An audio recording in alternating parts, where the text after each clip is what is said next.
BRS జన్మలో అధికారంలోకి రాదు. 1400 కోట్ల ఆంధ్ర కాంట్రాక్టర్ల డబ్బంతా అమరవీరులకు పంచిపెట్టండి. పెద్ద ఆయనకి మరకలంటిచ్చింది చాలు, ఇంకా ఆయన పరువు తీయకండి. ఈ మాటలనేది ఎవరో కాదు, కల్వకుంట్ల కవిత. కేటీఆర్, హరీష్ రావులను ఉద్దేశించి ఈ మధ్య తీవ్రంగా విమర్శలు చేస్తున్న కవిత రోజు రోజుకి ఆ డోసు పెంచుతూ వెళుతున్నారు. అలాగే ఈ మధ్య జరుగుతున్న ప్రచారాన్ని కూడా ఖండించారు. జన్మలో నా కంఠంలో ప్రాణం ఉండగా మళ్ళీ బీఆర్ఎస్లోకి తిరిగి వెళ్ళేది లేదు అని. సో తన అధికారం కోసమే పార్టీ పెట్టారని ఓపెనింగ్లోనే చెప్పారు. అప్పుడే సీఎం అనే నినాదాలు కూడా వినిపిస్తున్నాయి. అంటే కవిత తెలంగాణలో ఒక కొత్త పొలిటికల్ పవర్గా ఎమర్జ్ అవ్వాలనుకుంటున్నారు by targeting BRS, Congress and BJP. సరే, కవిత ఎవరితో పనిచేస్తున్నారు, ఎవరితో పనిచేయట్లేదు, పొలిటికల్ ఈక్వేషన్స్ ఎవరితో ఉన్నాయి, తెర వెనకాల ఎవరు, ఇవన్నీ రకరకాల స్పెక్యులేషన్స్ ఉంటాయి. బహుశా ఎన్నికల నాటికి కొంత బయటపడితే పడవచ్చు. ఇక ముఖ్యమంత్రి విపక్షాలకు ఒక విజ్ఞప్తి లాంటి హెచ్చరిక చేశారు. అదేంటంటే చివరి 6 నెలల్లో రాజకీయం చేసుకుందాం, ఒక అండర్స్టాండింగ్ వద్దాం, చివరి 6 నెలలు రాజకీయం చేసుకుందాం, ఇప్పుడు మమ్మల్ని పని చేసుకునివ్వండి, ప్రజలు మాకు అధికారం ఇచ్చారు కదా ఆశీర్వదించి, మీ కడుపులో విషం పెట్టుకుని ప్రతిరోజు ఏదో ఒక రూపంలో లేని దాన్ని ఉన్న సమస్యలను సృష్టించి అనవసరంగా మీ టైం వేస్ట్ చేసుకుని మా టైం వేస్ట్ చేసుకుని, లేదా 30 నెలలు మేమేం చేసామో చర్చకి ఒకవేళ సిద్ధమంటే కనుక చర్చకి రండి, అంతే తప్ప రోజుకొక యాగి తీసుకురావద్దు అని ఓఆర్ఆర్ దానికి సంబంధించి అవుట్స్కట్స్కి తరలించే సభలో కానీ ఇంకొక సభలో కానీ సందర్భం వచ్చినప్పుడల్లా ఇదే చెప్తున్నారు. అంటే అభివృద్ధి మీద ఫోకస్ చేస్తున్నాం మేము, మీరు ఎన్ని కుట్రలైనా చేయండి రాజకీయ పరంగా, ప్రజలు మాతోనే ఉంటారు అనేది. అలాగే ఇప్పటికే రేవంత్ రెడ్డి అనేక సందర్భాల్లో చెప్పింది ఏంటి, 10 ఏళ్ల పాటు అధికారంలో ఉంటామని. అంటే ఈ 5 ఏళ్ళు 10.5 ఏళ్ళు, ఇంకా చెప్పాలంటే ముఖ్యమంత్రి మాటల్లో చెప్పాలంటే ఒకవేళ 1 నేషన్ 1 ఎలక్షన్ కనుక అమల్లోకి వస్తే ఇంకొక 6 నెలలు అడిషనల్గా యాడ్ అయితే 10.5 ఏళ్ళు అధికారంలోకి ఉంటాము అనేది. తాడోపేడో తేల్చుకుందాం రాజకీయంగా చివరి 6 నెలల్లో అని ముఖ్యమంత్రి చెబుతున్నమాట. ఇక బీజేపీ ఈసారి ఖచ్చితంగా అధికారం ఎట్టి పరిస్థితుల్లోనూ మిస్ కాకూడదు అని బీజేపీ టార్గెట్ చేసింది. దానికి సంకేతాలే మొన్న పార్టీ జాతీయ అధ్యక్షులు నితిన్ నబీన్ కానివ్వండి, తాజాగా నిన్న పార్టీ మాజీ జాతీయ అధ్యక్షులు నడ్డా కానివ్వండి తెలంగాణ పర్యటనలు. అంటే టెస్టింగ్ ద వాటర్స్ లాగా, అంటే తెలంగాణలో ఉన్న రాజకీయ పరిస్థితి ఏంటి, తెలంగాణ పార్టీలో నాయకులు కేడర్కి మధ్య ఉన్న సంబంధాలు ఎలా ఉన్నాయి, వీటి మీద సునిశ్చితంగా దృష్టి పెడుతోంది బీజేపీ. బీజేపీ ఏ రాష్ట్రం మీదన్నా టార్గెట్ చేస్తే దాంట్లో చాలా కీన్గా అబ్జర్వ్ చేస్తూ ఒక డీప్ డైవ్ చేసి పాలిటిక్స్ చేస్తుంది. కానీ తెలంగాణలో కొన్ని సమస్యలు ఉన్నాయి.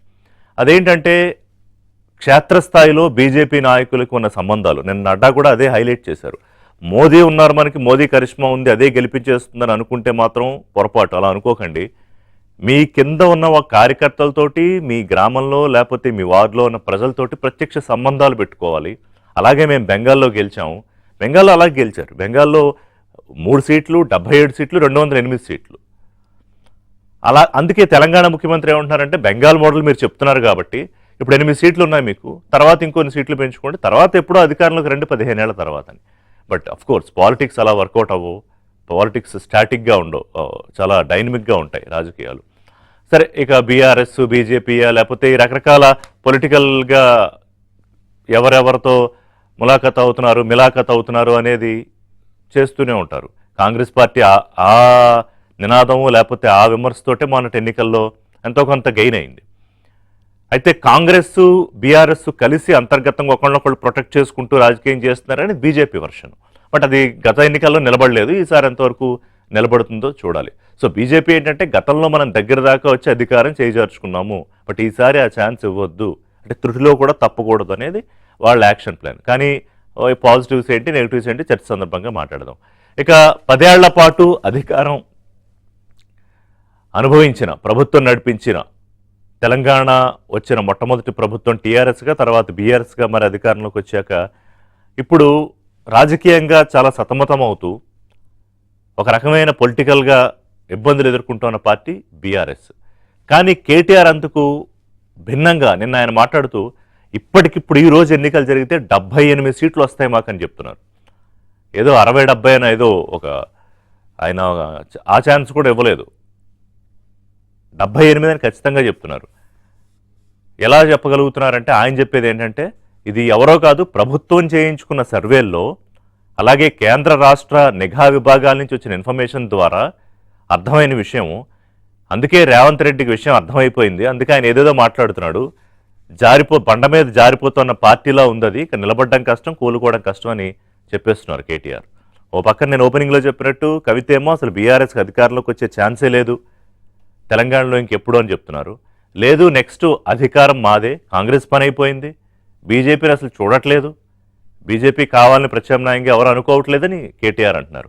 తిరిగి మళ్ళీ కేసీఆరే ముఖ్యమంత్రి కావాలని తెలంగాణ ప్రజలు కోరుకుంటున్నారు అనేది కేటీఆర్ చేస్తున్న వాదన.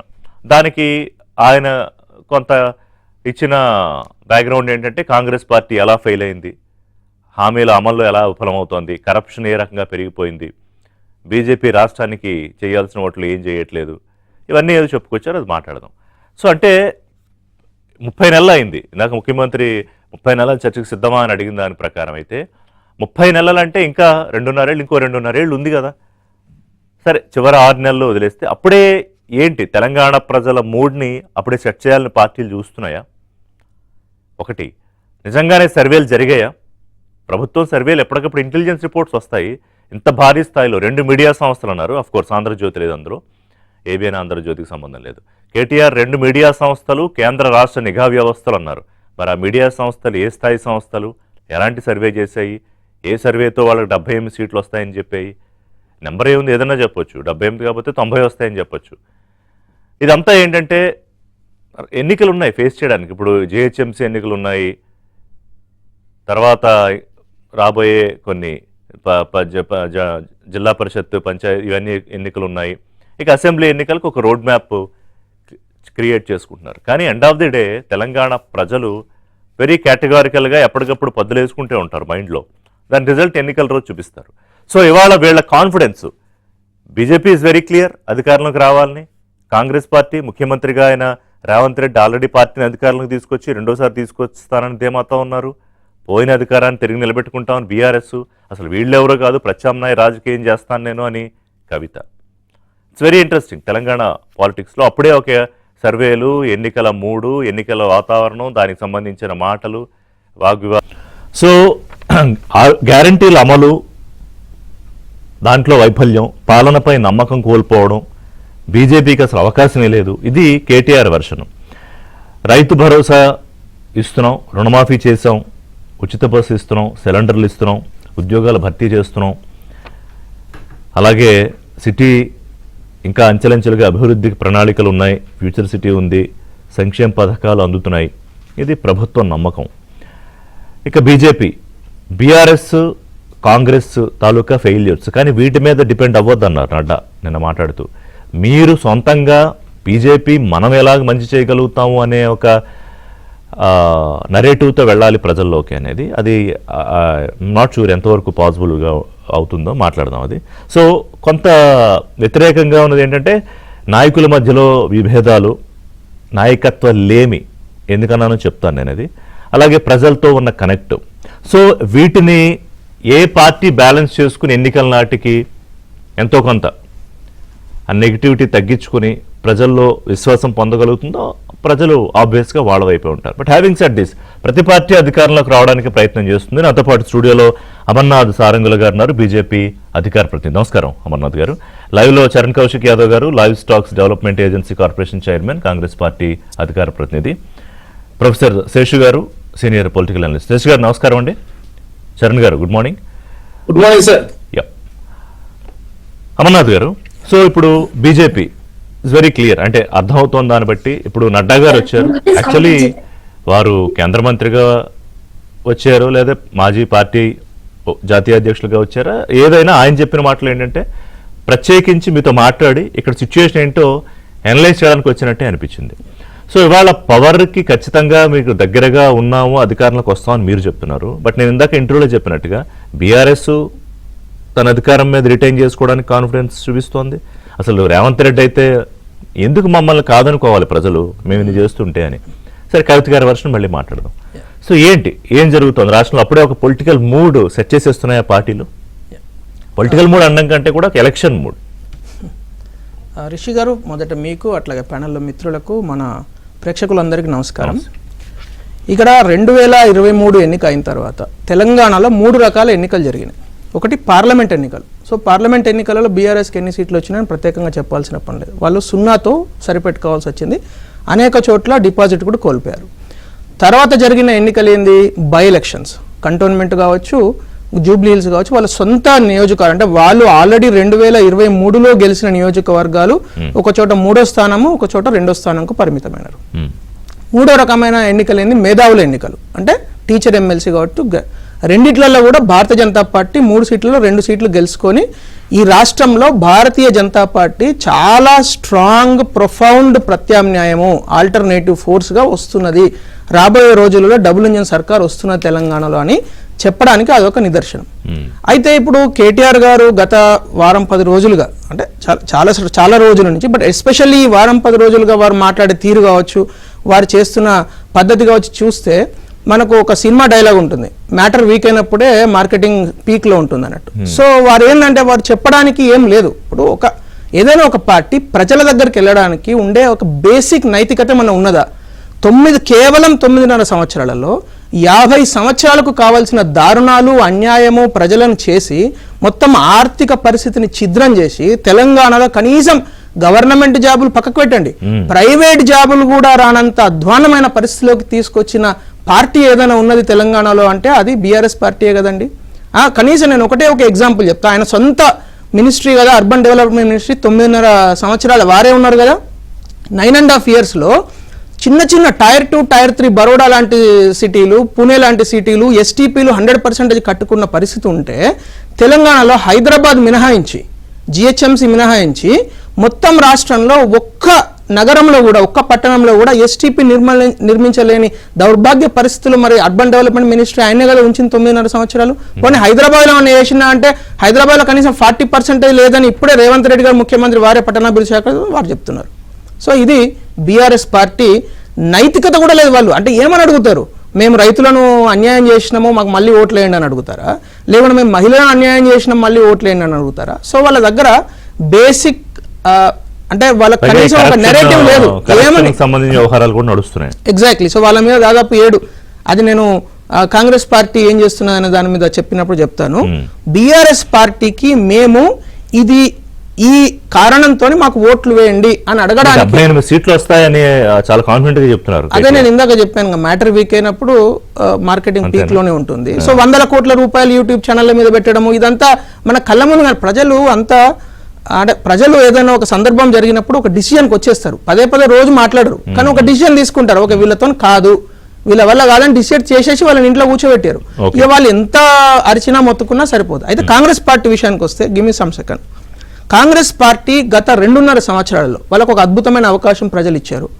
అడ్డిమారి గుడ్డు దెబ్బల ముఖ్యమంత్రి అయినా రేవంత్ రెడ్డి గారు ముఖ్యమంత్రి అయినారు. అయిన తర్వాత వారు ఏం చేయాల్సి ఉండే? ప్రజలకు ఎంతో కొంత ఈసిమంతనైనా మంచి చేసేది ఉండే.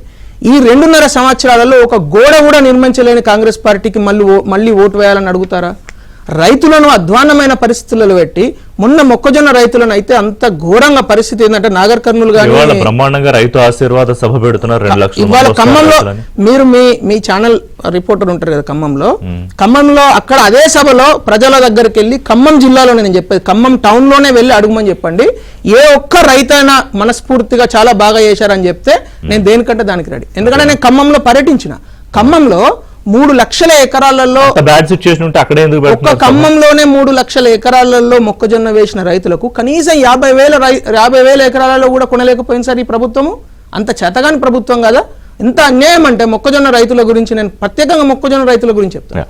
మిగతా వివరాలు 12 పంటలకు ఎంఎస్పీ కన్నా బోనస్ ఇస్తా అని చెప్పి రైతులను మోసం చేసేందుకు వీళ్ళకి ఓటేయాలా? ఒక మాట చెప్పి నేను ముగిస్తాను. యువతకు, ఎస్పెషల్లీ యువతకు నిరుద్యోగ భృతి ఇస్తా అన్నారు, అది ఎగ్గొట్టారు. యువతకు క్యాలెండర్ లో, అంటే పబ్లిష్ చేసి క్యాలెండర్ లో ఇస్తా అన్నారు నోటిఫికేషన్స్, ఎగ్జాక్ట్లీ మేనిఫెస్టోలోనే పబ్లిష్ చేసి అది ఇవ్వనందుకు మరి ఓట్లు వేయాలా? లేకుంటే కనీసం యువ వికాసం, అంటే పాపం ఉద్యోగం రానప్పుడు, ప్రైవేట్ ఉద్యోగాలు కూడా దొరకనప్పుడు ఏదో 3 లక్షలు 2 లక్షలు పెట్టి చిన్న వ్యాపారం, కుటీర పరిశ్రమ పెట్టుకుందామని 43 లక్షల అప్లికేషన్లు ఇస్తే రాజీవ్ యువ వికాసం కింద ఒక్క అప్లికేషన్ కూడా ప్రాసెస్ చేయనందుకు వీళ్ళకి ఓట్లు వేయాలా? దేనికి ఓట్లు వేయాలండి వీళ్ళకు? మళ్ళీ చరణ్ గారు, సో ఈయన పాయింట్స్ కి మీరు అడ్రస్ చేస్తూ కేటీఆర్ ధీమా, అంటే అధికారంలోకి ఎంత నెంబర్తో వస్తాము అనే ధీమా వ్యక్తం చేయడం. సరే, కవిత గారి కామెంట్స్, మీ బీఆర్ఎస్ ఏం చేసింది, లేకపోతే పెద్ద ఆయనకి మరకలు ఎలా అంటించారు, ఇవాళ ఎలా బదనాం చేస్తున్నారు, కాంగ్రెస్ పార్టీ ఎందుకు అధికారంలోకి రాదు, ఇవాళ మీరు ఏమన్నారు, జారిపోతున్నారు, ఇక మీకు పట్టుకోవడానికి ఒక ఏమి ఊతం కూడా దొరికే పరిస్థితి లేదు అని కేటీఆర్ అంటున్నారు. విత్ ఇన్ 30 months లో టిఆర్ఎస్ పార్టీ 2019 ఎలక్షన్లు కూడా సారు కారు 16 అన్నారు. అవును, 16 అంటే కారు 9 కారు correct గా 16 కలుసుకోలేదు. సర్కారు. అదే సారు కారు 16 సారు కారు ఆ తర్వాత 16 అన్నారు. అవును. ఆల్రెడీ సర్కారు ఉన్నది అప్పటికి. అవును, అవును, సారు అవును. కారు 16 అంటే 2019 ఎంపీ ఎలక్షన్ల వాళ్ళన్నది ఈ స్లోగను. 2018లో వాళ్ళు అధికారంలోకి వచ్చారు. 88 స్థానాల్లో టిఆర్ఎస్ పార్టీ గెలిచింది. 2014లో 63 స్థానాలు గెలిచింది. అప్పుడు 88 గెలిచినాం కాబట్టి ఓ 10 తక్కువ చేసుకుంటే 78 ఎంత బాగుంటుందని చెప్పేసి కేటీఆర్ గారు వాళ్ళ కార్యకర్తల్లో మనోధైర్యం నింపే ప్రయత్నం చేస్తా ఉన్నట్టు చాలా స్పష్టంగా కనపడతా ఉంది. అదే కాకుండా సార్ ఇప్పుడు చెప్తా ఉన్నా, ఈ మొక్కజొన్నలకు సంబంధించి రాష్ట్ర వ్యాప్తంగా కాంగ్రెస్ పార్టీ 354 కొనుగోలు కేంద్రాలు దాదాపు 12.85 లక్షల మెట్రిక్ టన్నుల మొక్కజొన్నను ప్రభుత్వం సేకరించింది. లబ్ధి పొందిన రైతులు దాదాపు 2.33 లక్షల మందికి రైతుల నుండి ఈ కొనుగోలు జరిగాయి. దాదాపు కనీస మద్దతు ధర 2,400 రూపాయలు. అరే 1600 నుంచి 1850 వరకు కొనుగోలు చేసి చాలా స్పష్టంగా రాష్ట్ర ప్రభుత్వం ప్రకటించింది. అన్ని రాష్ట్రాల్లో, తెలంగాణ రాష్ట్రంలో మొక్కజొన్నే కాదు అన్ని పంటలు రాష్ట్ర ప్రభుత్వం కొనుగోలు చేసింది. కేంద్రం కొనుగోలు చేసే దాంట్లో విఫలమై అది తీసుకొచ్చి కాంగ్రెస్ ప్రభుత్వం కాపాదించే ప్రయత్నం చేస్తే ఎట్లా? అదే కాకుండా సార్ ఇక్కడ చెప్తా ఉన్నారు ఇక భారతీయ జనతా పార్టీ తెలంగాణ రాష్ట్రం 8 మంది ఎంపీలు ఉన్నారు. మరి 3 ఎమ్మెల్సీలు, 2 రాజ్యసభ, 2 కేంద్ర మంత్రులు, 8 మంది ఎమ్మెల్యేలు ఉన్నారు. మరి ఎంపీ ఎలక్షన్ మీకే అత్యధికంగా ఓట్లు వచ్చినాయి బీఆర్ఎస్ పార్టీతో పోలిస్తే. 37% ఉన్న బీఆర్ఎస్ పార్టీ 17% పరిమితమే. ఏనాడు కూడా బీఆర్ఎస్ పార్టీ ఇట్లాంటిది దృష్టిని ఎదుర్కోలే. 2005లో 5 ఎంపీలు, 2009లో 2 ఎంపీలు, 2014లో 11 మంది, 2009లో 9 మంది, 2024 వస్తే గుండు 7 స్థానాల్లో డిపాయిడ్ పోయి 2 మాత్రమే మహిబాద్, ఖమ్మం మాత్రం డిపాయిడ్ వచ్చి ఏకంగా పార్లమెంట్, లోక్సభలో ప్రాతినిధ్యం లేని పరిస్థితి బీఆర్ఎస్ పార్టీ 9.5 సంవత్సరాల కాలం పాటు అధికారంలో ఉన్న తర్వాత జరిగింది. తర్వాత కాంగ్రెస్ పార్టీకి సంబంధించి కంటోన్మెంట్ మేమే గెలిచినాం, బీఆర్ఎస్ పార్టీది జూబ్లీస్ ఎలక్షన్ మేమే గెలిచినాం, అత్యధికంగా మున్సిపల్ ఎలక్షన్ గెలిచినాం, సర్పంచ్ ఎలక్షన్ గెలిచినాం. కాంగ్రెస్ పార్టీ వచ్చిన తర్వాత మేము ఏం చేసినా చర్చ చేద్దామని చెప్తున్నాం. మేము పారిపోతాం ఏదో టీవీలలో మాట్లాడి మేము ఏం చేసినా చెప్పు చెప్తలే. అసెంబ్లీ వేదికగా చర్చ. 9.5 సంవత్సరాల కేసీఆర్ గారి పరిపాలన, 2.5 సంవత్సరాలు రేవంత్ రెడ్డి గారి పరిపాలన, నరేంద్ర మోడీ గారు 12.5 సంవత్సరాలు వారి పరిపాలన. అడ్డదారులు అయిందెవరు సార్? నరేంద్ర మోడీ గారు ఎమ్మెల్యే కాకుండా ముఖ్యమంత్రి అయ్యాడు. గుజరాత్ ముఖ్యమంత్రి ఎట్లా అయ్యండి? మరి ఆయన గుజరాత్ రాష్ట్రంలో ఎమ్మెల్యే పోటీ చేసి గవర్నమెంట్ తీసుకొచ్చిందా? తెలంగాణ రాష్ట్రం రేవంత్ రెడ్డి గారు తెలంగాణ రాష్ట్ర కాంగ్రెస్ పార్టీ అధ్యక్షుగా ఉంది. తెలంగాణ రాష్ట్ర వ్యాప్తంగా తిరిగి కాంగ్రెస్ పార్టీ సమాయత్తం చేసి తెలంగాణ రాష్ట్రం కాంగ్రెస్ పార్టీ అధికారులు తీసుకొచ్చిన వ్యక్తిని పట్టుకోవాలంటే అడ్డదారులు రేవంత్ రెడ్డి అట గుడిసూట్లు అయిందట. గుడిసూట్లు అయింది మీ నరేంద్ర మోడీ. ఎమ్మెల్యే కాకుండా ముఖ్యమంత్రి అయ్యాడు కేశవభాయ్ పటేల్ దించేసి. అదే సార్ ఇప్పుడు అడ్డదారుల గుడిదారులు అడ్డదారులు అయినవరు మీరు. 8 ఎంపీలు గెలిస్తే తెలంగాణ గుండు 0 చేసింది భారతీయ జనతా పార్టీ. అదే కాకుండా కిషన్ రెడ్డి గారు అడ్డదారు గెలిచిండు, 2 సార్లు కేంద్ర మంత్రి, అంతకుముందు దత్తాత్రేయ కేంద్ర మంత్రి. కనీసం నవోదయ స్కూల్ తెచ్చారు సికింద్రాబాద్ పార్లమెంట్ కి. అరే తెలంగాణ రాష్ట్రానికి ఏం చేయకపో భారతీయ జనతా పార్టీ. మేము తెలంగాణ మీ డబుల్ ఇంజిన్ల సర్కార్లో ఏం జరుగుతుందో చూస్తున్నాం కదా మనం. ఈ రోజు డబుల్ ఇంజిన్ ఉన్న సర్కార్లు ఏ విధంగా అభివృద్ధిని నోసుకోకుండా ఇవి వెనకబడుతున్నాయి మనం చూస్తా ఉన్నాం. అదే కాకుండా ఇక్కడ మణిపూర్ అల్లర్లు ఇంకా కంటిన్యూ అవుతుంది సార్. నరేంద్ర మోడీ గారు ప్రధానమంత్రి, నరేంద్ర మోడీ గారు ఉంటే కరోనా రాదు, నరేంద్ర మోదీ గారు దేశం అభివృద్ధి పదంలో ముందుకు పోతుంది, నరేంద్ర మోడీ గారు ఉంటే యుద్ధాలు ఎన్ని రకరకాల మాటలు చెప్పారు. కానీ అన్నింటిలో నరేంద్ర మోడీ గారు ఉన్న తర్వాత ఫెయిల్ అయింది కదా ఈ దేశం. దేశానికి వెళ్ళిపోయారు. అదే చెప్తున్నా సార్, ఇక్కడికి వచ్చి ఇక్కడికి వస్తున్నా సార్. ఇక భారతీయ అడిగితే వారు మన మీద అమ్మ పెట్టదు అనుకునేదట్టు మీరు పెట్టదు. తెలంగాణ కాంగ్రెస్ పార్టీ మంచి చేస్తుంటే సూచి ఓరలేక మన కేంద్ర ప్రభుత్వం సార్ ఎకనామిక్ సర్వే దేశంలో ఏ రాష్ట్రంలో చేయని విధంగా మహిళా కోసం 57,000 కోట్ల వడ్డీ లేని రుణాలు ఇచ్చిందని చెప్పి కేంద్ర ప్రభుత్వం ఎకనామిక్ సర్వే ప్రశంసిస్తే ఇవన్నీ కేంద్ర ప్రభుత్వం భారతీయ జనతా మర్చిపోయి తెలంగాణ రాష్ట్ర కాంగ్రెస్ పార్టీ ఏం చేయలేదని చెప్పి మాట్లాడితే తెలంగాణ ధనిక రాష్ట్రంగా తెలంగాణ కూడా sir world bank sir Andhra రాష్ట్రం కన్నా తెలంగాణ రాష్ట్రం చాలా క్రమశిక్షణతో అన్ని రకాలుగా మంచిగా ఉన్నది. తర్వాత అదేవిధంగా తెలంగాణ రాష్ట్రం చాలా మంచిగా చేస్తుందని చెప్పేసి వరల్డ్ బ్యాంక్ కూడా చెప్పిన పరిస్థితి మనం చూస్తున్నాం. రాష్ట్రంలో కావచ్చు, దేశంలో కావచ్చు, రకరకాల యుద్ధాలు, అదే ప్రపంచవ్యాప్తంగా వస్తున్న మార్పులు, భారతదేశంలో తెలంగాణ కూడా అంతర్భాగం కాబట్టి దానిలో భాగంగా అదేవిధంగా కేసీఆర్ గారు చేసిన అప్పులు, అధిక వడ్డీలు, దాంతో కొంత ఇబ్బంది అవుతున్నాం మనం. అవన్నీ సరిదిద్దే ప్రయత్నంలో కాంగ్రెస్ ప్రభుత్వం మొత్తం ముందుకు పోతాం. ఈ రోజు ఏం చెప్తారు సార్? కల్వకుంట్ల కవిత గారు మాట్లాడిన మాటల మీద అరవింద్ గారు అంటున్నారు సిబిఐ విచారణ చేయాలంటున్నారు. ఇచ్చిన కాళేశ్వరం దిక్కు లేదు.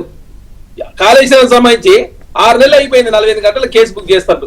ఇప్పటివరకు దాంట్లో బీజేపీ డిమాండ్ క్లియర్ గా ఉంది కదా, మొత్తం ప్రాజెక్ట్ మీద ఇవ్వండి. మీరు ఆ మూడు బ్యారేజీల మీద కాకుండా మొత్తం ప్రాజెక్టుకి సంబంధించి సిబిఐ విచారణకు అప్పగించండి, రాయండి. ఇక్కడ సార్ ఎన్డీఏసీ రిపోర్ట్ ఇచ్చింది మేడిగడ్డ మీద.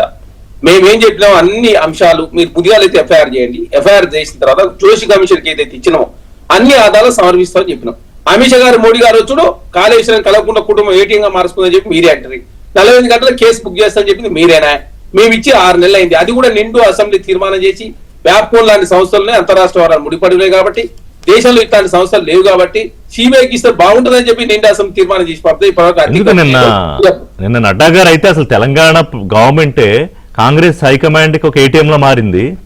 ముఖ్యమంత్రి 1000 కోట్లు ఇస్తాము అని చెప్పి ఒప్పుకున్నారు అని చెప్పి ఆయనే ఒప్పుకున్నారని నడ్డా అన్నారు. నడ్డా స్థాయిలో కామెంట్.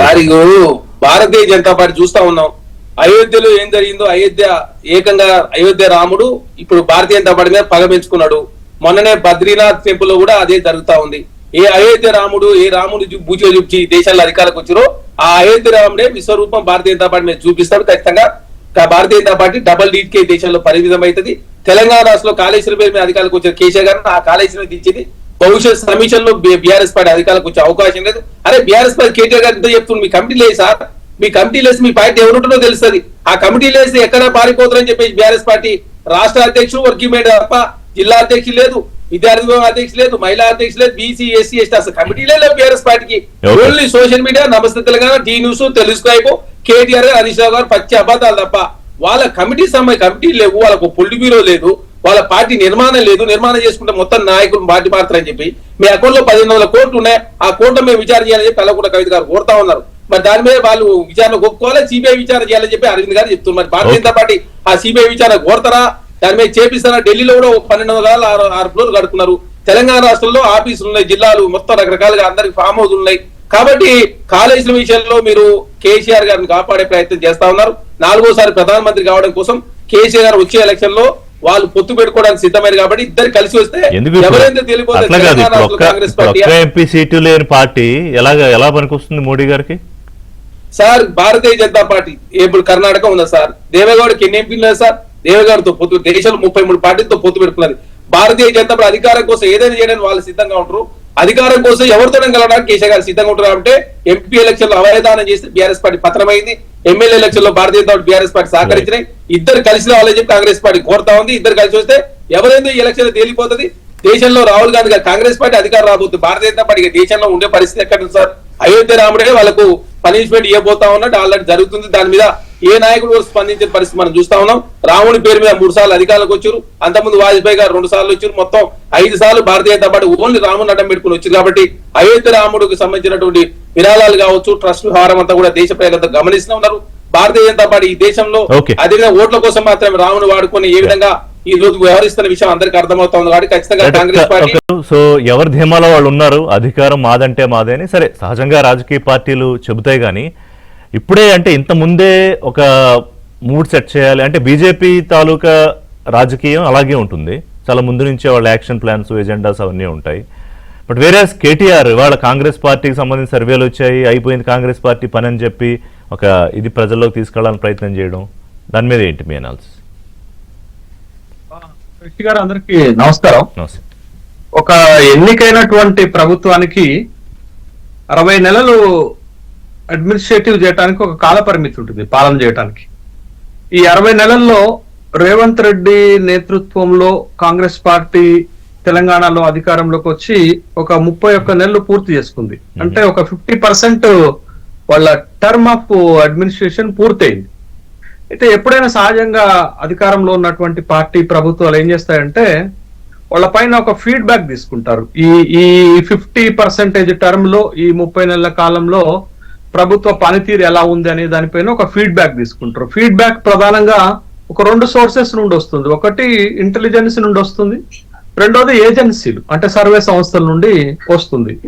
అయితే ఈ ఇంటెలిజెన్స్ రిపోర్ట్ కానీ సర్వే సంస్థలు ఇస్తున్నటువంటి రిపోర్ట్ లో ప్రతిపక్షంలో ఉన్నటువంటి కీలకమైనటువంటి బీఆర్ఎస్ నేత కేటీ రామారావు గారు ఏం చెప్తున్నారంటే ప్రభుత్వానికి వాళ్ళ పనితీరు పైన వచ్చినటువంటి ఈ 2 రిపోర్ట్లలో కాంగ్రెస్ పార్టీ దిగజారుతుందని, తర్వాత బీఆర్ఎస్ పార్టీ 78 శాసనసభ స్థానాలు గెలిచి మళ్ళీ అధికారంలోకి వస్తుంది అనేటటువంటి ఒక అభిప్రాయాన్ని చెప్పారు, ఒక స్టేట్మెంట్ చెప్పారు. అయితే దీంట్లో వాస్తవం ఎంత అని కనుక చూస్తే, సరే ప్రతిపక్ష పార్టీలు ఆ విధమైనటువంటి వర్డ్స్ డైలాగ్స్ చెప్తారు, ఎందుకంటే క్యాడర్ లో కొంత కాన్ఫిడెన్స్ పెంచుకునేటటువంటి ప్రయత్నం చేస్తారు. అయితే ఇక్కడ మనం గమనించాల్సింది ఏంటంటే, రాబోయే తెలంగాణ శాసనసభ ఎన్నికల్లో గెలుపు ఎవరిది అనేటటువంటి అంశము దేనిపైన ఆధారపడి ఉంటది? ఎన్నికలు ఎప్పుడు జరుగుతాయి అనేటటువంటి అంశం పైన ఖచ్చితంగా ఆధారపడి ఉంటుంది. ఇది ఒక ఫ్యాక్టర్ అవుతుంది.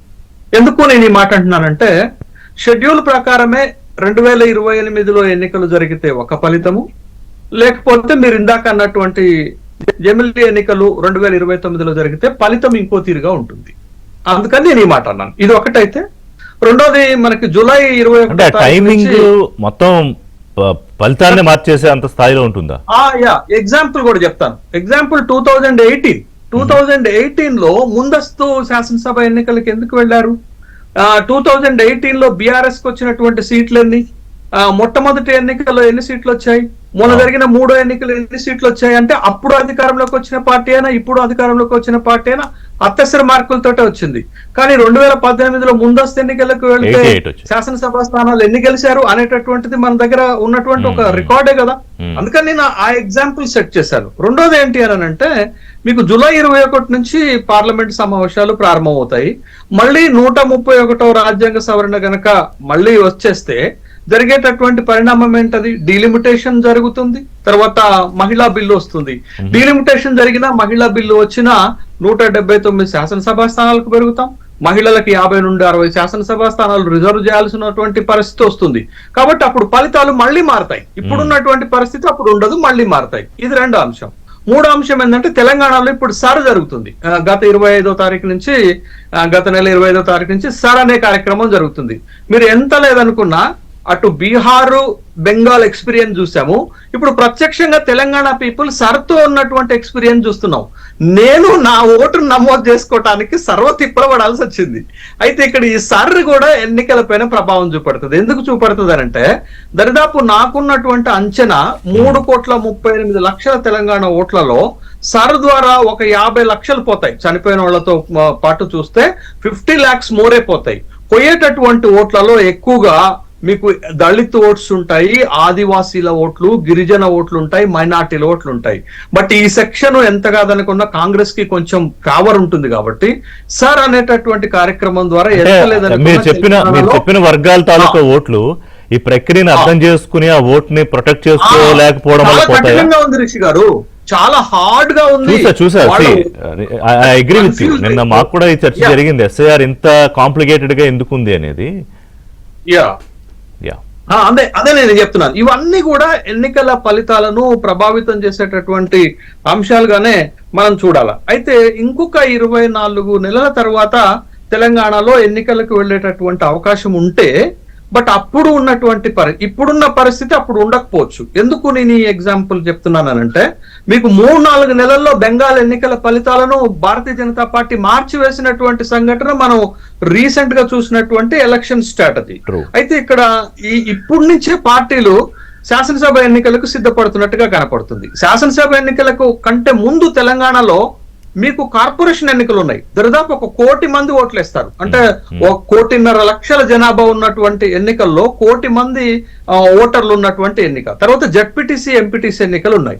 వీటి తర్వాత మనకు ఒక క్లారిటీ వస్తుంది, ఏ పార్టీ బలం ఎంత, ఏ పార్టీ ఏ పొజిషన్ లో ఉందనేటటువంటి ఒక అంశం పైన ఒక క్లారిటీ వస్తుంది. అయితే ఇప్పుడు పార్టీలు ఛాలెంజ్ చేసుకుంటున్నటువంటి, సవాళ్లు చేసుకుంటున్నటువంటి అంశాలు మనం చూసాం. ఏంటి అంటే, ముఖ్యమంత్రి గారు చాలా కాన్ఫిడెన్స్ గా చెప్తున్నారు. ఏం చెప్తున్నారంటే, 2034 వరకు మేమే ఉంటాం, మేమే కాదు నేనే అధికారంలో ఉంటాను, 10 సంవత్సరాలు వాళ్ళకి అధికారం ఇచ్చారు, 10 సంవత్సరాలు మాకు అధికారం ఇస్తారు అనేటటువంటి ఒక ఎలక్షన్, ఒక స్ట్రాటజీ, ఒక స్లోగన్ ని తీసుకొస్తున్నటువంటి సందర్భం. ఇంకో ఛాలెంజ్ చేశారు ముఖ్యమంత్రి గారు, చాలా ఇంట్రెస్టింగ్. ప్రతిపక్షానికి ఈసారి ఆ హోదా కూడా దక్కనేను అని అన్నాడు. ఇది మనం గమనించాలి. రెండోది, బీఆర్ఎస్ పార్టీ ఎన్నికలు ఎప్పుడు జరిగినా కేసీఆర్ మళ్ళీ రావాలని ప్రజలు కోరుకుంటున్నారు. కాబట్టి మేమే అధికారంలోకి వస్తున్నాం, సర్వే సంస్థలు కూడా అదే చెప్తున్నాయి, ఇంటెలిజెన్స్ రిపోర్ట్లు కూడా అదే జరుగుతుంది అని వాళ్ళు కాన్ఫిడెన్స్ గా చెప్తున్నారు. మూడో పార్టీగా భారతీయ జనతా పార్టీ వాళ్ళకి 2 సార్లు అవకాశం ఇచ్చారు, కాంగ్రెస్ కి ఒకసారి అవకాశం ఇచ్చారు, మాకు ఒక్క ఛాన్స్ ఇవ్వండి అని చెప్తూ ఇటీవల జాతీయ అధ్యక్షులు నితిన్ నబీన్ సిన్హా తెలంగాణకు వచ్చినప్పుడు ఓ మాట చెప్పారు, బెంగాల్లో ఎట్లయితే గెలిచామో తెలంగాణలో కూడా అట్లనే గెలుస్తాం. బీహార్ ఎన్నికలప్పుడు అన్నారు బెంగాల్ కొడతామన్నారు, బెంగాల్ అన్నారు నెక్స్ట్ టార్గెట్ మాకు తెలంగాణ అన్నారు. అంటే తెలంగాణ పైన ఒక ఫోకస్గా భారతీయ జనతా పార్టీ వచ్చిన సందర్భంలో ఈ 3 పార్టీలతో పాటు రాబోయే ఎన్నికలను ప్రభావితం చేసే, ఫలితాలను ప్రభావితం చేసే చిన్న పార్టీలు కూడా ఉన్నాయి. మీరు ఎంఐఎం తీసుకోండి, లెఫ్ట్ పార్టీలు తీసుకోండి, ఈ 2 పార్టీలు.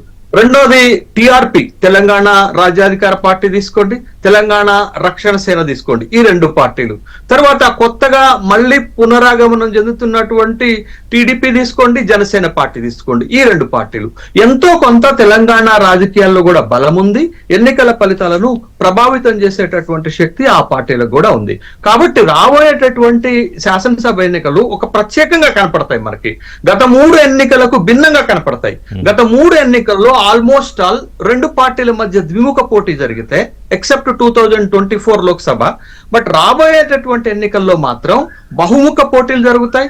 ఓ ఇంట్రెస్టింగ్ పొలిటికల్ ఫ్యాక్టర్ ఉంటుంది. ఎన్నికల ఫలితాలు చాలా అంశాల చేత ప్రభావితం అవుతాయి, చాలా పార్టీల చేత ప్రభావితం అవుతాయి. ఇది ఉన్నటువంటి ఒక పిక్చర్ గా మనం చూస్తే కేటీఆర్ ఎందుకు చెప్పారు ఈ మాట అనేది మనకి ఈ చర్చలో కీలకమైనటువంటి అంశం. ఇటీవల ఒక లోకల్ ఛానల్స్ అనుకోండి, లేకపోతే ఒక సోషల్ మీడియా ప్లాట్ఫామ్స్ అనుకోండి, ఎన్నికల సర్వే సంస్థలు కానీ ఒక 2 సర్వే సంస్థలు వచ్చాయి. ఒక సిప్యాక్ అనేటటువంటిది ఒక సంస్థ సర్వే రిపోర్ట్ బయటపెట్టింది. రెండోది SAS అనేటటువంటి ఒక సర్వే సంస్థ సర్వేని బయటపెట్టింది. ఆ 2 సంస్థలు ఇచ్చినటువంటి రిపోర్ట్ ఏంటంటే, సిప్యాక్ ఏం చెప్తుందంటే బీఆర్ఎస్ 84 శాసనసభ స్థానాలు గెలుస్తుంది, కాంగ్రెస్ 22 గెలుస్తుంది అని చెప్తుంది. SAS ఏం చెప్తుందంటే బీఆర్ఎస్ 56 గెలుస్తుంది, కాంగ్రెస్ 34 గెలుస్తుంది అని చెప్తున్నారు. బట్ ఈ 2 సర్వే సంస్థలతో పాటు ఒక ఇంటెలిజెన్స్ రిపోర్ట్ ఎట్లా ఉంది, అది కేటీఆర్ కి ఎట్లా వచ్చింది, కేటీఆర్ చెప్తున్న దాంట్లో వాస్తవం ఎంత అనేది మనం చూస్తున్నటువంటి అంశం. దీంతో పాటు ఇందాక మిత్రుడు అమర్నాథ్ అన్నారు 2024 లోక్సభ ఎన్నికలను కనుక ప్రాతిపదికగా తీసుకుంటే 2024 లోక్సభ ఎన్నికల్లో కాంగ్రెస్ పార్టీ 64 శాసనసభ స్థానాల్లో లీడ్ చేసింది, బీజేపీ 46 శాసనసభ స్థానాల్లో లీడ్ చేసింది, బీఆర్ఎస్ కేవలం 3 శాసనసభ స్థానాల్లో మాత్రమే లీడ్ చేసింది, ఎంఐఎం 6 శాసనసభ స్థానాల్లో లీడ్ చేసింది. ఇది ఉన్నటువంటి ఒక పిక్చర్, ఒక ఎస్టాబ్లిష్మెంట్. అయితే ఎప్పుడైనా ఏ రాష్ట్రంలోనైనా అధికారంలో ఉన్నటువంటి పార్టీ పైన ప్రజల్లో కాస్తంత ప్రజా వ్యతిరేకత ఉంటుంది. దాన్ని తట్టుకొని నిలబడితే రెండోసారి అధికారంలోకి వస్తారా అనేది నిర్ణయం అవుతుంది. ఇప్పుడు కాంగ్రెస్ ఎదుర్కొంటున్న సమస్య కూడా అదే. కొద్దిగా ప్రజల్లో ప్రభుత్వ వ్యతిరేకత ఉన్నది ఒకటైతే, చాలా కీలకమైనటువంటి ఒక అంశాన్ని చెప్తాను. 2023లో కాంగ్రెస్ కి రేవంత్ రెడ్డికి ఉన్న అడ్వాంటేజ్ 2028లోనో 2029లోనో రాబోయే శాసనసభ ఎన్నికల్లో ఉండదు అంటున్నాను. ఎందుకు ఉండదు అని అంటే, ఇప్పుడు కాంగ్రెస్ కి బలహీనత 2 చూడాలి. ఒకటి, కాంగ్రెస్ కి బలం ఏంటంటే స్టిల్ టుడే ఖమ్మము, నల్గొండ లాంటి జిల్లాలలో 22 శాసనసభ స్థానాలు ఉంటే గత ఎన్నికల్లో 20 గెలిచారు. ఈ బలం నిలబడుతుంది. బలహీనత చెప్తాను. బలహీనత ఏంటంటే వరంగల్, కరీంనగర్, మహబూబ్ నగర్ 3 జిల్లాల్లో 39 శాసనసభ స్థానాలు ఉంటే గత ఎన్నికల్లో 31 గెలిచారు. కానీ రాబోయే శాసనసభ ఎన్నికల్లో వరంగల్, కరీంనగర్, మహబూబ్ నగర్ లో ఆ పరిస్థితి కాంగ్రెస్ పార్టీకి లేదు. ఎందుకు అంటున్నానంటే దీనికి ఒక ఉదాహరణ చెప్తాను. ఇటీవల జరిగినటువంటి మున్సిపల్ ఎన్నికల్లో వరంగల్ జిల్లాను కనుక తీసుకుంటే 12 మున్సిపాలిటీల ఎన్నికలు జరిగితే కాంగ్రెస్ పార్టీకి 1,09,000 ఓట్లు వస్తే బీఆర్ఎస్ పార్టీకి 1,04,000 ఓట్లు వచ్చాయి. కానీ అదే శాసనసభ ఎన్నికల్లో కాంగ్రెస్ పార్టీ వరంగల్లో 12 ఉంటే 10 గెలిచింది. కాబట్టి ఈ 3 జిల్లాలలో కాంగ్రెస్ పార్టీ తన పెర్ఫార్మెన్స్ వీక్ అవుతుంది, అది మైనస్ అవుతుంది. ఇంకా కాంగ్రెస్ పార్టీకి ఉన్నటువంటి అడ్వాంటేజ్ ఏంటి, డిసడ్వాంటేజ్ ఏంటి? అడ్వాంటేజ్ ఏంటంటే జాతీయ రాజకీయ పరిణామాల దృష్ట్యా దళితులు, మైనారిటీలు రాష్ట్రంలో ఒక బలమైన సామాజిక వర్గము కాంగ్రెస్ పార్టీ మద్దతుదారులుగా ఉండటం దానికి ఉన్నటువంటి ఒక అడ్వాంటేజ్. బట్ డిసడ్వాంటేజ్ ఏంటంటే రైతాంగంలో, నిరుద్యోగుల్లో, యువతలో, విద్యార్థుల్లో, వృద్ధుల్లో, మహిళల్లో, ఈవెన్ అట్ గవర్నమెంట్ ఎంప్లాయీస్ లో ప్రభుత్వం పట్ల అన్హ్యాపీగా ఉన్నారు. ఈ పర్సంటేజ్ ఎక్కువ ఉందిగా. అన్హ్యాపీగా ఉన్నారు. అది ఎన్నికల నాటికి ఆ అన్హ్యాపీనెస్ పెరిగితే దానికి నెగిటివ్ అవుతుంది. ఇంకొక పాయింట్ చెప్పి నేను ముగిస్తాను. రెండోది, కాంగ్రెస్ ఏం ఆశిస్తుందంటే ప్రభుత్వ వ్యతిరేక ఓట్లు చీలికి వస్తుంది, భారతీయ జనతా పార్టీ రూపంలో బలంగా ఎదుగుతుంది కాబట్టి అనేటటువంటి ఒక ఆలోచన ఉంటే ఇది కూడా అన్ని సందర్భాల్లో నిజం కాకపోవచ్చు. ఎందుకంటే మీకు మొన్ననే జరిగినటువంటి తమిళనాడు ఎన్నికలు ఉదాహరణగా తీసుకుంటే అక్కడ టీవీకే రూపంలో ప్రభుత్వ వ్యతిరేక ఓటు చీల్స్తుందని డిఎంకే భావిస్తే ఏం జరిగింది, ఫలితాలు ఎలా వచ్చాయి అనేది చూడాలి. అందుకని కాంగ్రెస్ పార్టీకి అడ్వాంటేజ్లు ఎంత ఉన్నాయో డిసడ్వాంటేజ్లు కూడా అంతే ఉన్నటువంటి నేపథ్యంలో బట్ రాబోయేటటువంటి ఫలితాలు ఎలా ఉంటాయి, కాంగ్రెస్ కు అనుకూలంగా ఉంటాయా, వ్యతిరేకంగా ఉంటాయా, లేకపోతే బీఆర్ఎస్ కి మళ్ళీ అవకాశం ఇస్తారా, లేకపోతే ఒక్క ఛాన్స్ అడుగుతున్నటువంటి బీజేపీకి అవకాశం ఉంటుందా అనేటటువంటి అంశాలు కూడా చూడాలి. మిగతా రెండు పార్టీల పరిస్థితి కూడా ఎలా ఉంది అనేది మాట్లాడదాం మళ్ళీ నెక్స్ట్. ఒక బ్రేక్ తీసుకుంటా. బీజేపీ ఏ నరేటివ్ తో, అంటే ఏం చెప్పి ప్రజల దగ్గరికి అధికారం కావాలని వెళుతుంది అంటే, నేను నడ్డా గారు చెప్పిన దాంట్లో క్లియర్గా ఏంటంటే, మీరు కాంగ్రెస్ ఫెయిల్యూరో బీఆర్ఎస్ ఫెయిల్యూరో దాన్ని బేస్గా ఆధారంగా చేసుకుని మనం అధికారంలోకి వస్తామని ఆలోచన పెట్టుకోకండి. అలాగే మోదీ కరిష్మాయే మనని గెలిపిస్తుంది అనేది కూడా మనసులోని తీసేయండి అన్నారు. Then what is the biggest puller? అప్పుడు ప్రజల దగ్గర నుంచి విశ్వాసాన్ని పొందగలిగిన పాయింట్ ఏముంటుంది బీజేపీకి? అలాగే కాంగ్రెస్ పార్టీ డెఫినెట్గా ఇందాక శేష్ గారు చెప్పినట్టు కొంత వ్యతిరేకత డెఫినెట్గా ఇప్పటికే బిల్డ్ అయి ఉంటుంది. అది ఎంత శాతంలో ఉందనేది ఇప్పుడు బయటపడదు. సో దాని నుంచి కాంగ్రెస్ పార్టీ బయటపడడానికి ఉన్న మార్గాలు ఏంటి? ఓట్ యూ అమర్నాథ్ గారు. అంటే ఇందులో క్షేత్రస్థాయిని ఇందాక క్షేత్రస్థాయిలో సంబంధాలు బలపరుచుకోవడం నడ్డా గారు చెప్పినవి, నేను కొత్తగా చెప్పినవి ఏం కాదు. నేను యాడ్ చేసిన పాయింట్ ఏంటంటే, నాయకత్వం లేదా నాయకుల మధ్య ఉన్న ఆ గ్యాప్స్ అనేది బీజేపీలో ఒక పెద్ద ఏమంటారు గ్యాప్గా కనిపిస్తుందా? It's my question. రిషి గారు, ఇందాక చరణ్ కౌశిక్ గారు అట్లాగే వారు శేషు గారు చాలా ఎట్ లెంత్ డిస్కస్ చేశారు. నేను 2 పాయింట్లు చెప్పి I will come back to you. ఇక్కడ బీఆర్ఎస్ పార్టీకి ఇందాక మనం అనుకున్నట్టు అసలు ఓట్లు అడిగే నైతికత లేదు. వాళ్ళు అసలు ఏం ప్రజలకు వెళ్తారనే దాని మీద కూడా క్లారిటీ రాదు. ప్రజలు కూడా ఏమాత్రం స్పందన ఇస్తలేరు. అంటే ఏ వర్గం ప్రజలు కూడా స్పందిస్తలేరు. వాళ్ళు ఏది మాట్లాడినా, ఎంత డబ్బులు ఖర్చు పెట్టి మార్కెటింగ్ చేసినా. 2, ఇప్పుడున్న ప్రభుత్వం ఏదైతే రేవంత్ రెడ్డి గారి ప్రభుత్వం ఉన్నదో వాళ్ళు చాలా కేటగారికల్గా అటు కేటీఆర్ ఫ్యామిలీని అంటే కేసీఆర్ ఫ్యామిలీని రక్షిస్తున్నది అనేది ఇమేజ్ కూడా ప్రజలలోకి వెళ్ళిపోయింది. ఎందుకంటే 2023 తర్వాత ఫస్ట్ హెచ్ఎండిఎస్ స్కామ్ అని, తర్వాత గొర్రెల స్కామ్ అని, తర్వాత ఫార్ములా ఈ అని, ఫోన్ ట్యాపింగ్ అని, కాళేశ్వరం అని, ఇట్లా రకరకాల కేసులు, రకరకాల స్కామ్లు బయటకు వచ్చినా కూడా ఇప్పటి వరకు కనీసము ఆ ఫ్యామిలీని ఈగ వాలకుండా, అంటే కేసీఆర్ ఫ్యామిలీకి ఒక ఈగ కూడా వాలకుండా, ఏమన్నా మనం అడిగితే ఏం చెప్తున్నాడు ఆయన ముఖ్యమంత్రి గారు, ఆయన చుట్టూ ఉన్న పోలీసులు నా వాళ్ళే, ఆయనకు ఇచ్చే జీతం నాదే, సో ఆయనకు అసలు ప్రత్యేకంగా జైలుకు పంపించాల్సిన అక్కరలేదు, ఆయన జైల్లో ఉన్నట్టే ఆయన ఉన్నాడని ఈయన కవర్ చేస్తున్నాడు. తప్పితే రేవంత్ రెడ్డి గారు ఇప్పటి వరకు కేటీఆర్ ఫ్యామిలీ పైన, కేసీఆర్ ఫ్యామిలీ పైన, లేకుంటే వాళ్ళ కుటుంబ సభ్యుల పైన ఏ ఒక్క కేసును కూడా, ఎందుకంటే ఋషి గారు మనకు జ్ఞాపకం ఉంచుకుంటే ఎలక్షన్స్ ముందు ఆయనకు ఒక ఊతపదం ఉంటుంది, నా దగ్గర నిర్దిష్టమైన ఆధారాలు ఉన్నాయని ఇట్లా వేలు పెట్టి చూపిస్తుండే. ఆ నిర్దిష్టమైన ఆధారాలన్నీ మరి ముఖ్యమంత్రి అయిన తర్వాత ఎక్కడికి వెళ్ళినాయి? కాకెత్తుకపోయిందా? ఇప్పటివరకు అది అర్థమవుతలేదు కదా. నిర్దిష్టమైన ఆధారాలు ఉన్నాయి. మీ అప్పుడు భూముల స్కామ్ అయింది, తర్వాత ఫోన్ ట్యాపింగ్ వ్యవహారం అయిందని మొన్న కూడా మైక్లో అదేదో ప్రతిపక్ష నాయకుడు మాట్లాడినట్టు ఇష్టం ఉన్నట్టు మాట్లాడుతున్నాడు. కానీ ఆయననే హోంమంత్రి, ఆయననే ముఖ్యమంత్రి, మరి ఫోన్ ట్యాపింగ్ వ్యవహారం గురించి ఇప్పటివరకు లాజికల్ కంక్లూజన్ ఏదండి? అసలు ఒక్క విషయంలోనైనా లాజికల్ కంక్లూజన్కి తీసుకొచ్చిరా? సో ప్రజలకు చాలా కేటగారికల్గా అర్థం ఏమవుతున్నదంటే, ఈ 2 పార్టీలు you scratch my back, I scratch your back అని ఈ 2 ఫ్యామిలీస్, అంటే ఇటు రేవంత్ రెడ్డి గారి ఫ్యామిలీ కావచ్చు, ఇటు కేసీఆర్ గారి ఫ్యామిలీ కావచ్చు, కూడబలుక్కొని డ్రామా ఆడుతున్నదని మాత్రం చాలా క్లియర్గా ప్రజలు అనుకుంటున్నారు ఈరోజు. ఎందుకంటే మీరు చూడండి, ప్రతి సందర్భంలో ఎప్పుడైతే భారతీయ జనతా పార్టీ గురించి సందర్భం వచ్చి భారతీయ జనతా పార్టీ ఏం చేస్తున్నది, లేకుంటే నరేంద్ర మోడీ గారు వచ్చినా తెల్లారే, ఎందుకంటే ఆ డైవర్ట్ చేయాలి, పొలిటికల్ డైవర్షన్లోకి వెళ్ళాలని ఈయన సడన్గా తొడగొడతాడు, లేకుంటే ఆయన తొండలు దురుస్తా అంటాడు, ఈయన పేగులు మెడలు వేసుకుంటా అంటాడు, ఏదో ఒక డ్రామా చేసేసి పార్టీల మధ్య ఉండాలని పొలిటికల్ డైవర్షన్ చేసే టాక్టిక్స్ తప్పిస్తే ప్రజలకు నిజంగా ఉపయోగపడే ఇప్పుడు 3 నెలల నుంచి సింగరేణి గురించి 2 పార్టీలు తొడగొట్టుకుంటున్నాయి. ఒక ఈసు మంత్రి లాభం చేసే పని చేసిండా?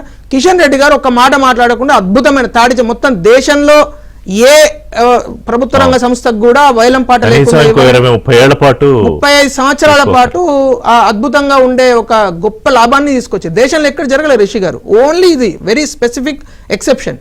రెండోది, భారతీయ జనతా పార్టీకి ఎందుకు ఓటారు? చాలా క్లియర్. భారతీయ జనతా పార్టీ 40 సంవత్సరాల నుంచి ఉన్న యువత యొక్క ఆకాంక్ష అయిన కాజీపేట రైల్వే కోచ్ ఫ్యాక్టరీ ఈరోజు సాకారం చేసింది. 3 సంవత్సరాలు సార్. జూలై 8, 2023 శంకుస్థాపన అయింది. ఈరోజు ప్రారంభోత్సవం అయిపోయింది. నేషనల్ హైవేస్ కావచ్చు, మొత్తం స్వతంత్రం వచ్చినప్పటి నుంచి ఇప్పటి వరకు ఎన్ని కిలోమీటర్లు కట్టారో అంతకన్నా ఎక్కువ కేవలం 10 సంవత్సరాల్లో కట్టి చూపించింది భారతీయ జనతా పార్టీ. డబుల్ ఇంజన్ సర్కార్ అంటే ఏంది, డబుల్ ఇంజన్ సర్కార్ అంటే ఏంది అనేది ఈరోజు యువత, మహిళలు మొబైల్ ఫోన్లలో వేరే రాష్ట్రాలలో ఎంత అభివృద్ధి చెందుతున్నారో చూస్తున్నారు. ఈ రాష్ట్రంలో కూడా ఎందుకు అభివృద్ధి చెందదు? మన రాష్ట్రం కూడా, ఎందుకంటే ఈ 2.5 సంవత్సరం 30 నెలల్లో యంగ్ ఇండియా స్కిల్ యూనివర్సిటీ అన్నాడు, ఒక గోడ కూడా నిర్మించలేదు. నిన్న ఈరోజు పొద్దున పేపర్లో, మీ పేపర్లోనే నేను చూశాను, స్పోర్ట్స్ యూనివర్సిటీ వస్తుంది అన్నాడు. ఆయన స్పోర్ట్స్ యూనివర్సిటీ డిసెంబర్ 2024 చట్టం తీసుకొచ్చిండు. Telangana young India sports university and physical education చట్టం. ఆ చట్ట ప్రకారం మరి ఇప్పటి వరకు కనీసం విధి విధానాలు ప్రకటించలేదు. ఒక్క స్పోర్ట్స్ పీఈటీలు అందరూ ఏడుస్తున్నారు. లాల్ బహదూర్ స్టేడియంకు మీరు వెళ్తే వాళ్ళకి కనీసం రెగ్యులరైజ్ చేయకుండా వాళ్ళకి జీతాలు ఇవ్వాలని పరిస్థితి. పక్కన ముఖ్యమంత్రి ఒలింపిక్స్ నిర్వహించాలనుకుంటున్నాను. ఆయన కళలలో ఒలింపిక్స్ నిర్వహిస్తారు. మన అందరం కళలలో ఎట్లా చూసడో మనం నేర్చుకోవాలి. ఎందుకంటే in his dreams what is happening, what ever ఈ స్పీకింగ్, తెలంగాణలో అభివృద్ధి ముఖ్యమంత్రి మాటలలో మనకు వినబడుతున్నది కానీ మన కళ్ళకు కనబడతలేదు. ఇది ప్రజలు రోజువారీగా అనుకుంటున్న, బాధపడుతున్న విషయం. నేను చెప్పేది విషయం, లెక్కలతో సహా ఎన్ని ఉద్యోగాలు ఇచ్చాము, ఎంతమందికి రుణమాఫీ జరిగింది, రైతు భరోసా ఎంత, మహిళలకి ఏం చేస్తున్నాము, మహాలక్ష్మి పథకం, ఇవన్నీ చెప్తుంది కదా ప్రభుత్వం. అది దాని గురించి చెప్తాను నేను. ఇప్పుడు రైతులకు ఆయన ఏం చెప్పిండండి, రైతులకు రుణమాఫీ చేస్తా అన్నాడు. సగం కూడా చేయలేదు కదా, వాళ్ళందరూ ఇప్పుడు ఏడుస్తున్నారు కదా. రైతు భరోసా 7 సీజన్లకు 4 సీజన్లు ఎగ్గొట్టిండు కదా. ఇప్పుడు కూడా ఈ సీజన్ కూడా 1 ఎకరము 2 ఎకరాలు ఉన్న వాళ్ళకి ఇచ్చిండు తప్పితే మిగతా వాళ్ళ ఏ రైతులకు కూడా వాళ్ళలేదు కదా. అందరూ నేనంటున్న మాట కాదు, మన న్యూస్లో కానీ మీడియా సంస్థలు చెప్తున్న, ప్రకటిస్తున్న, పేపర్లు వస్తున్న విషయం, వాళ్ళు ఒప్పుకున్న విషయం. తుమ్మల నాగేశ్వరరావు గారు ఆ రోజు మాట్లాడుతూ 3 నుంచి 4 ఎకరాలు ఉన్న వాళ్ళకు ఇప్పుడు ఇవ్వబోతున్నామని చెప్పిండు. ఇంకా లాస్ట్ విషయం ఏంటంటే, భారతీయ జనతా పార్టీకి ప్రజల నుంచి వస్తున్న ఆదరణ చూసి ఆ అక్కసుతోని ఈరోజు 2 పార్టీలు కూడా వీళ్ళు వస్తే మాత్రం చాలా ఫోర్స్ఫుల్గా వస్తారు. ఎందుకంటే భారతీయ జనతా పార్టీ ప్రజల విశ్వాసాన్ని చూరగొని వస్తుంది. ఎక్కడ కూడా బీజేపీ గెలిస్తే అడ్డిమారి గుడ్డు దెబ్బలు గెలవాలి. ఇందాక నేను అన్న మాటను చరణ్ కౌశిక్ గారు తప్పుగా అర్థం చేసుకున్నారు. అడ్డదారిని అనలే నేను. అడ్డిమారి గుడ్డు దెబ్బలు అంటే ఎవరో పని చేస్తే వీళ్ళకు లాభం జరుగుతుంది అనుకోకుండా, లక్కీ లాటరీ లాగా. అట్లా ఏ రాష్ట్రంలో కూడా 22 రాష్ట్రాల్లో భారతీయ జనతా పార్టీ లీడర్షిప్ గురించి చెప్పలేదు వస్తున్నా సార్. ఏ రాష్ట్రంలో కూడా భారతీయ జనతా పార్టీ వేరే వాళ్ళ పని మీద గెలవలేదు. మా ప్రవర్తన, మా పనుల ద్వారా విశ్వాసం చూరగొని మాత్రమే గెలిచినాం. సో ఈరోజు లీడర్షిప్ అంటున్నారు కదా మీరు. మా లీడర్ నరేంద్ర మోడీ గారండి. మా గుర్తు కమలం పువ్వు గుర్తు. నరేంద్ర మోడీ గారి నరేంద్ర మోడీ గారి నాయకత్వంలోనే మేము ప్రజల దగ్గరికి వెళ్తాం. డిపెండ్ కావడం కాదు, మేము ప్రజల దగ్గరికి వెళ్తాం.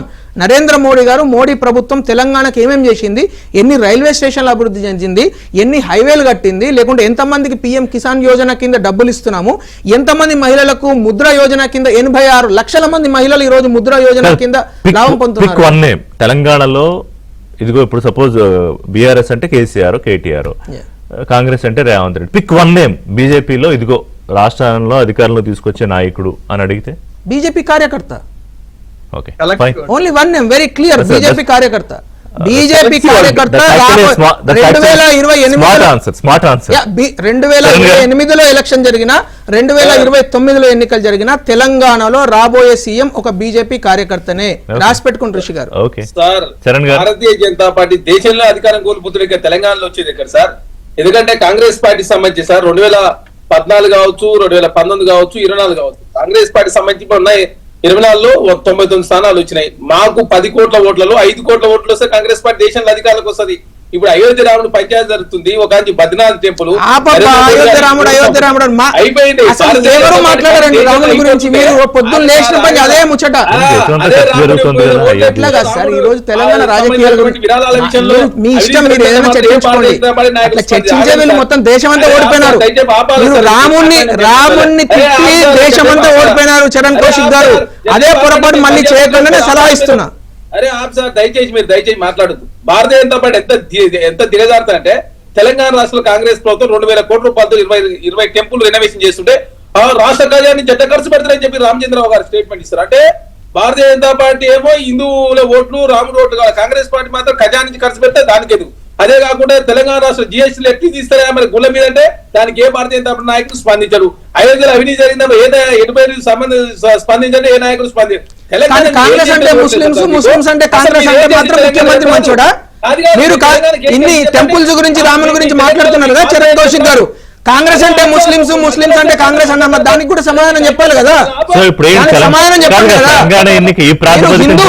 మీరు హిందూ దేవాలయాల గురించి టాపిక్ తీస్తే దాని మీద మాట్లాడదాం. 2023 టెంపుల్స్ మీద దాడి జరిగింది, కనీసం ఒక్కడిని బొక్కలో వేయలేదు, వీళ్ళు మాట్లాడుతున్నారు. ఇంకా ఇప్పుడు టాపిక్ కాదు కాబట్టి నేను పదే లేదండి, పదే అదే మాట్లాడితే నేను ఖచ్చితంగా మాట్లాడాల్సి వస్తుంది. మీరు హిందూ దేవాలయాల గురించి చర్చకు వస్తారా? నేను ఎక్కడికంటే అక్కడికి వస్తా. కాదు కాబట్టి నేను మాట్లాడలేదు.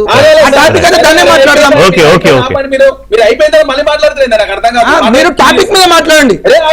మీరేం చేసినా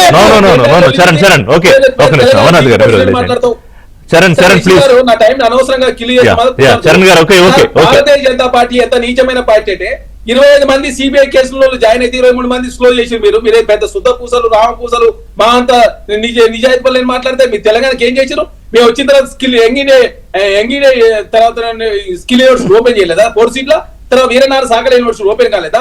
doctor Manmohan Singh earth university open కాలేదా? తర్వాత ఎడ్యుకేషన్ కమిషన్ ఏర్పాటు చేయాలి తెలంగాణ రాష్ట్రంలో. ఏ అంశం మీద చర్చ చేద్దాం చెప్పు.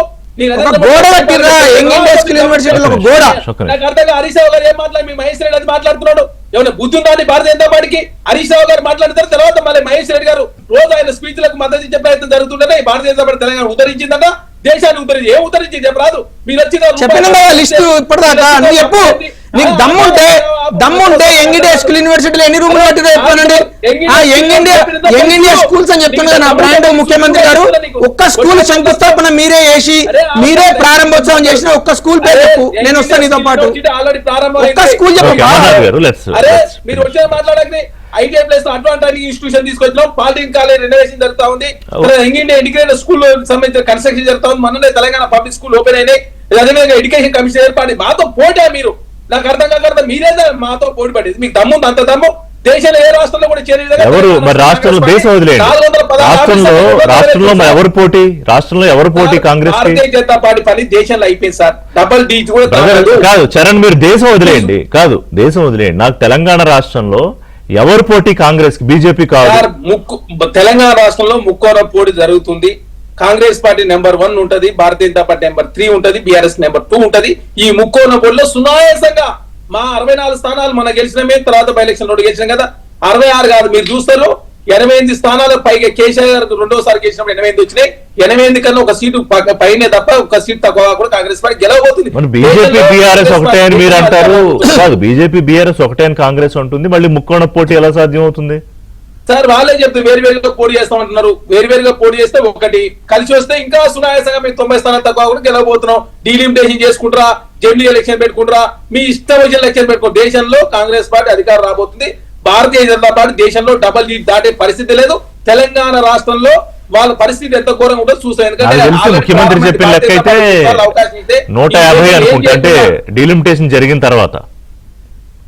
సార్ డీలిమిటేషన్ జరిగినా లేదు జమిలీలకు ఏది జరిగినా కూడా దేశంలో కాంగ్రెస్ పార్టీ అధికారం రాబోతుంది. భారతీయ జనతా పార్టీ సీట్లు తగ్గుతా ఉన్నాయి, కాంగ్రెస్ పార్టీ సీట్లు దేశంలో పెరుగుతున్నాయి.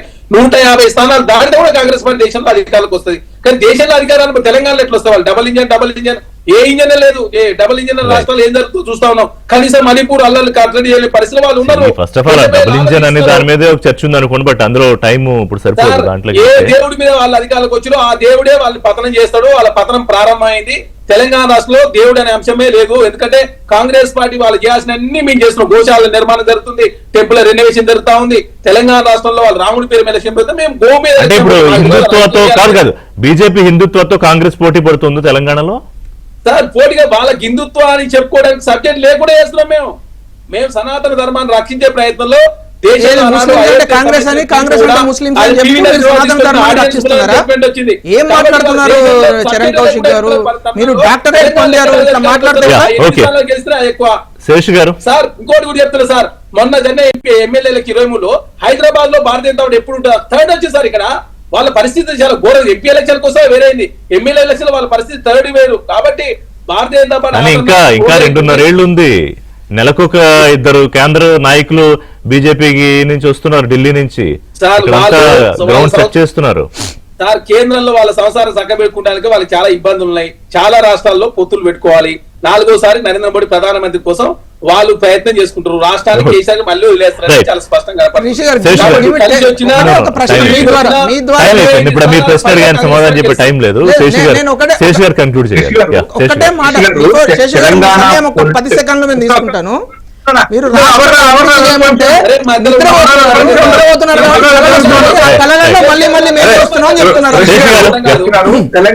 తెలంగాణ పొలిటికల్ బ్యాటిల్లో భారతీయ జనతా పార్టీ బీఆర్ఎస్ పరిస్థితి ఎట్లుంది అని కనుక చూస్తే, బీఆర్ఎస్ కి భారతీయ జనతా పార్టీకి మేజర్ గా సౌత్ బ్యారియర్ ఉందండి. సౌత్ బ్యారియర్ ఏంటంటే, ఇందాక మన చర్చలో ఒక మాట అని వదిలేశారు. ఏంటి అని అంటే, సౌత్ లో ఇటీవల వరల్డ్ బ్యాంక్ ఒక రిపోర్ట్ ఇస్తే టాప్ 5 స్టేట్స్ లలో 3 స్టేట్స్ సౌత్ నుండే ఉన్నాయి. తెలంగాణ ఉన్నది, కర్ణాటక ఉన్నది, తమిళనాడు ఉన్నది. ఏది పర్ క్యాపిటల్ GNI లో తెలంగాణ 3వ స్థానంలో ఉంది, కర్ణాటక 2వ స్థానంలో ఉంది, తమిళనాడు 4వ స్థానంలో ఉంది.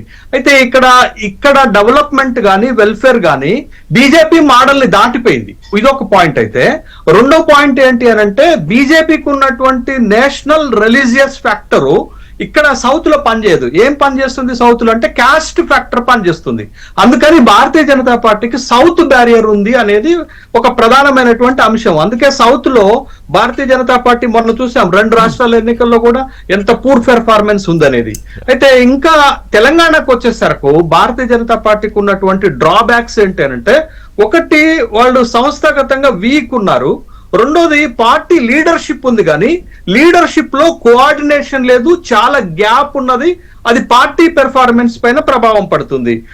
ఇంకొక కీలకమైన అంశం ఏంటంటే, బీజేపీకి ఒక ఎస్టాబ్లిష్మెంట్ జరిగిపోయింది తెలంగాణలో. ఏం జరిగిందనంటే, బీజేపీ ఈజ్ యాంటై తెలంగాణ. ఎందుకు అనంటే, అటు విభజన చట్టంలో ఉన్న హామీలు గాని, తెలంగాణకి ఇచ్చే ప్రాజెక్ట్స్ గాని, తెలంగాణకి ఇచ్చేటటువంటి నిధుల్లో గాని there is some discrimination by the Bharatiya Janata Party అనేది ఒక ఎస్టాబ్లిష్మెంట్ తెలంగాణలో జరిగింది. కాబట్టి బీజేపీ పరిస్థితి పెద్దగా టైం లేదు, I need to close. But దాని మీద ప్రత్యేకంగా చర్చ పెడదాం. అంటే యాంటీ ఎస్టాబ్లిష్మెంట్ ఒకవేళ వస్తే తెలంగాణ విషయంలో అధికారంలోకి ఎలా రాగలుగుతుంది అనేది ఒక పెద్ద చర్చ. 8 ఎంపీలు లెట్స్ హ్యావ్ ఎ డిబేట్. అంటే ఎంపీలకి అసెంబ్లీ థ్యాంక్ యూ శేష్ గారు, చరణ్ యాదవ్ గారు అండ్ అమర్నాథ్ గారు.